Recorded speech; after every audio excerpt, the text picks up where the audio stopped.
Do not visit this shrine after midnight. Hi. I'm a Japanese college student, and I grew up in a small town a few hours outside Tokyo. If you've never been to the Japanese countryside, let me explain something. Every town has at least one place the adults pretend not to believe in, but still quietly avoid. In my town, that place was a hilltop shrine. It wasn't famous. It didn't show up in tourist guides. Most people only went there on New Year's or when their grandparents forced them. But everyone knew the rules. They were written on an old, weathered wooden board at the bottom of the stone steps. 1. Do not visit this shrine alone after sunset. 2. If the bell rings by itself, leave immediately without turning your back to the hall. 3. Never answer when someone calls your name at the top of the stairs. When I was a kid, I thought it was just some old superstition. Something to scare children. Something to make the shrine feel more sacred. That was before my best friend decided the rules would make a great video. And before I found out that shrines, like people, can get lonely. My best friend's name was Rio.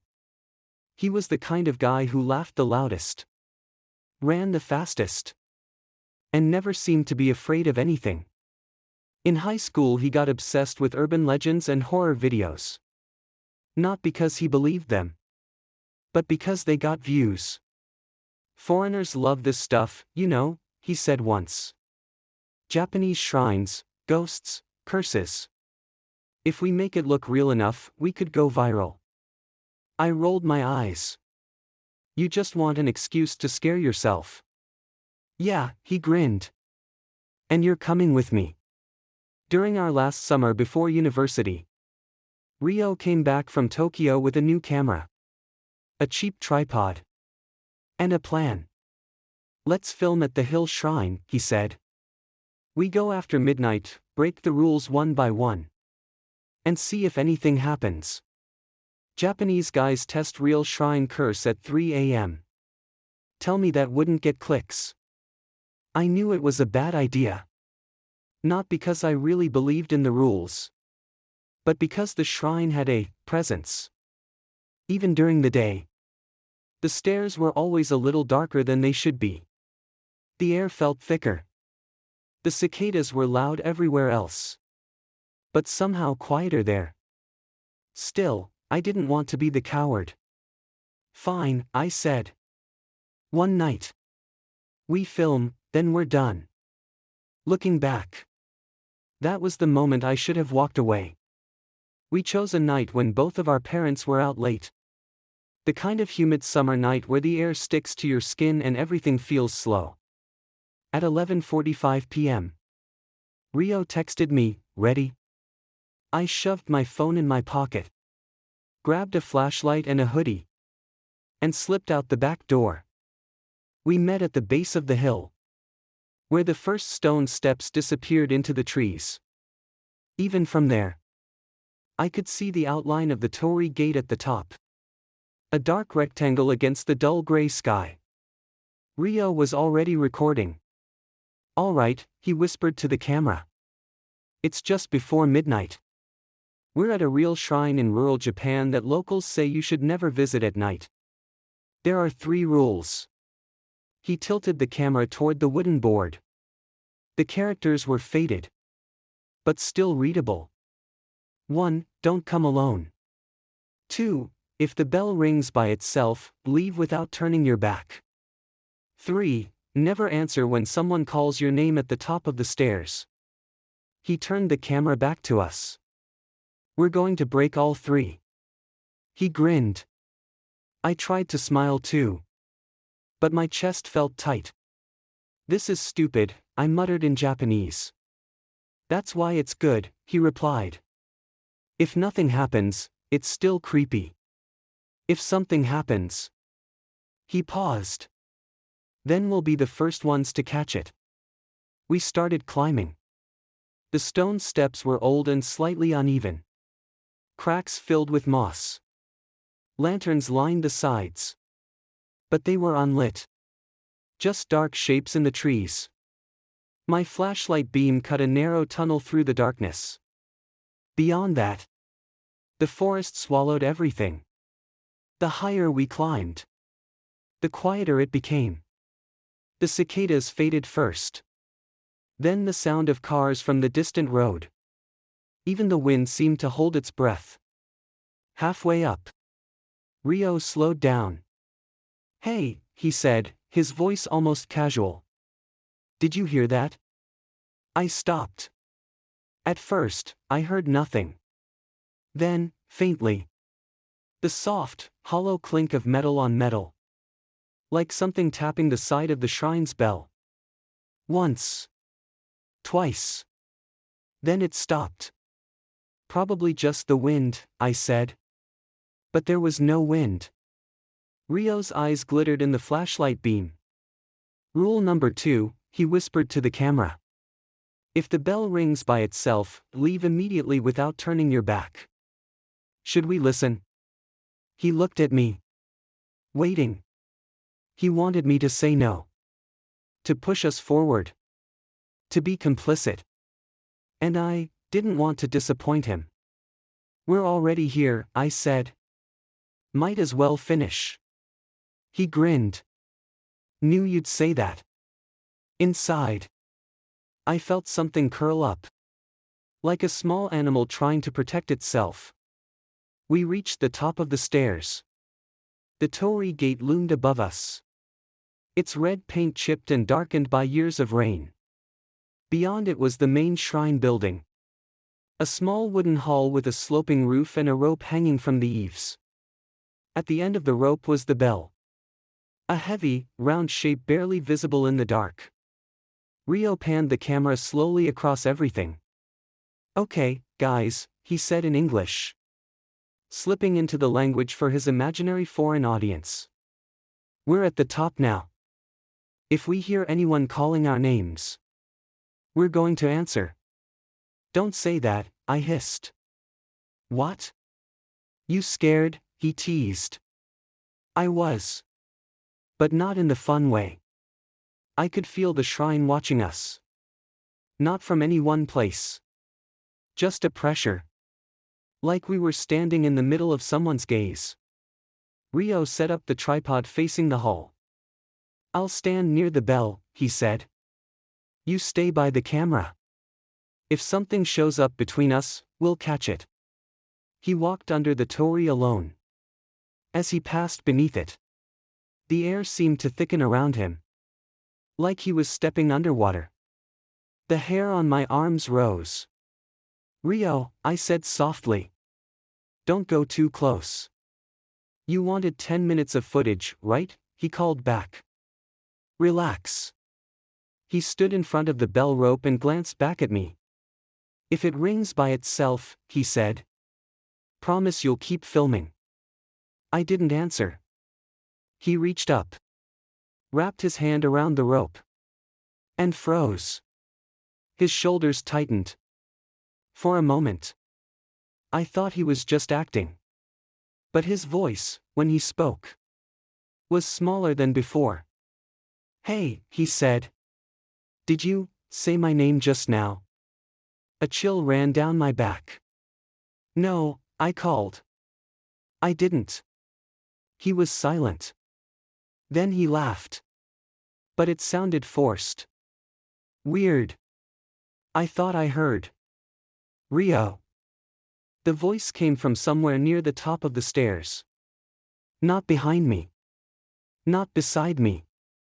Directly above the last few steps. It sounded like Rio. But not exactly. A little too slow. A little too deep. Like someone trying on his voice for the first time. "Rio," it repeated. "Come back down." Every muscle in my body stiffened. Rule number 3. Never answer when someone calls your name at the top of the stairs. Rio turned toward me. "Did you hear that?" he asked. I didn't trust my voice. So I just nodded. He looked past me. Over my shoulder. Toward the edge of the steps. His eyes narrowed. "Who's there?" he called out. The voice replied immediately. Don't leave me alone up here. It sounded closer now. More confident. I wanted to run down the stairs. But my legs wouldn't move. Don't answer it, I managed to say. Just come back. Please. Rio hesitated. For the first time that night. He looked genuinely unsure. Then he glanced at the camera. I saw the decision harden in his face. He raised his chin. If you want me, he shouted toward the stairs. Switching back to English. Then say my name properly. There was a pause. Then, clear and loud. Rio. It was perfect this time. Exactly his voice. Exactly his tone. But his mouth hadn't moved. Something stepped into my flashlight beam. Not a full body. Just a foot.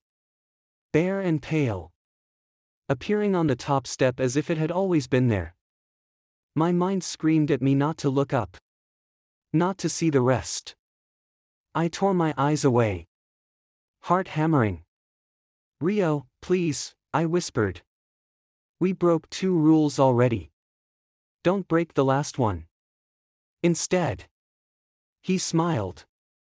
You hear that, guys? He said to the camera.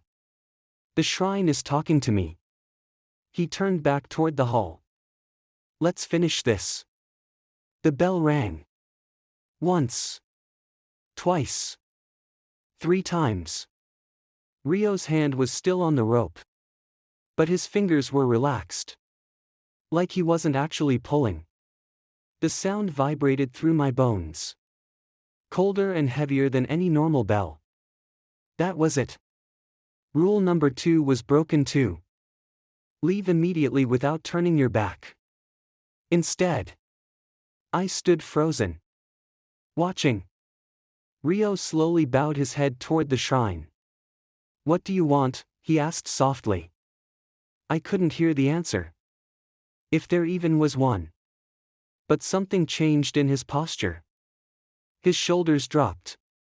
His breathing slowed. For a moment. He looked almost peaceful. Then he straightened. His face turned toward me. Except. It didn't look quite like his face. His features were the same. But his eyes were too dark. Too wide. Like someone was looking out from behind them. It's lonely, he said calmly. No one comes up here at night anymore. No one talks to it. No one stays. He tilted his head. We should keep it company. My throat went dry. Rio. He smiled. A slow, unfamiliar smile. You go first, he said. Down the stairs. Don't worry. I'll be right behind you. Every instinct in me screamed to get away. To run. To never look back. But there was that third rule. Echoing in my mind. Never answer when someone calls your name at the top of the stairs. And the person at the top of the stairs was no longer just Rio. I turned. Forcing my legs to move. The first step felt like stepping into deep water. The darkness pooled around my feet. My flashlight flickered. Behind me. I heard 2 sets of footsteps. Both wearing Rio's pace. Both slightly out of sync. Hey, a voice called from the top. My name. Perfectly spoken. I clenched my jaw and kept walking. Hey, it called again. A little more impatient. My fingers dug into my palms. Do not answer. Halfway down. Something brushed the back of my neck. Cold and weightless. Don't ignore me, the voice said, closer now. Don't leave me alone up here. Rio's voice overlapped with it. Slightly delayed. Like an echo that wasn't sure who it belonged to. I nearly broke. I wanted to spin around. To grab him. to drag him down the steps. But the rules were all I had. So I ran. I stumbled the last few steps, nearly falling onto the dirt path at the bottom. The moment my feet left the stone, the pressure around me snapped. The cicadas roared back into existence. The air moved again. I collapsed to my knees, gasping. When I looked up, the top of the stairs was empty. No Rio. No second shadow. Just the silent Torii gate outlined against the sky. They never found him. The police searched the hill, the woods, the river nearby. Officially, he's a missing person. Unofficially, everyone in town knows where he stayed. For weeks, I had nightmares about the shrine, about the sound of the bell, about feet appearing on the top step. I stayed away from the hill. I avoided even looking in that direction. Then, one morning, I walked past a convenience store and saw something on a small TV near the counter. It was a YouTube video. The title, in English, was Japanese Shrine Curse Caught on Camera, Do Not Watch at 3 a.m. The thumbnail was a still frame of the shrine steps. Our shrine. My town. I felt sick. I watched, frozen. As the video played, it was our footage. Our climb. Our stupid commentary. But it wasn't exactly what I remembered. There were little differences. In the video, the bell rang earlier than it had in real life. The air around Rio seemed darker, heavier, almost blurred. And most disturbing of all, whenever the camera turned briefly toward me, there was someone standing just behind my shoulder. Tall, thin, face always slightly out of frame. The comments were full of things like, "This is so fake, lol. Nice editing, bro. Japanese horror hits different. Wait, did you see the guy at 742? The channel name didn't belong to Rio. It was some faceless, horror compilation account. I tried reporting the video, but it kept popping back up. Re-uploaded by different channels. Different languages. People loved it. They called it the realest fake Japanese horror video on YouTube. They didn't know that the reason it looked so real was because it was. Last month, I went back to my hometown for the first time in a while. I told myself I wouldn't go near the shrine. But on my last night there, I found myself standing at the base of the hill, staring up at the dark line of steps. The wooden board with the rules was still there. Only now, someone had added a fourth line at the bottom, painted in fresh black ink. 4. Do not film here. As I read it, I felt something watching me from the top of the stairs. Something patient. Something that knew that as long as people kept sharing the video, kept commenting, kept watching the shrine at night on their screens, it would never really be alone. On my way back down the road, my phone buzzed. A notification from YouTube. Someone replied to your comment on Japanese Shrine Curse Caught on Camera. But I had never commented on that video. I opened the app anyway. There, under the video, was a comment from an account with Rio's old username. It said, "I'm still here. Come back after midnight. Bring someone who believes." And below that, in a long chain of replies from strangers around the world, "Bro, this better be real. I would totally go if I lived in Japan. Drop the location." Part 2. When I closed the app, my hands shaking. If you're watching this, and you think you'd like to visit a Japanese shrine at night because it looks cool or aesthetic, just remember, shrines are built to house something. And some of them have started to learn that being seen by millions of people online feels almost as good as being worshipped.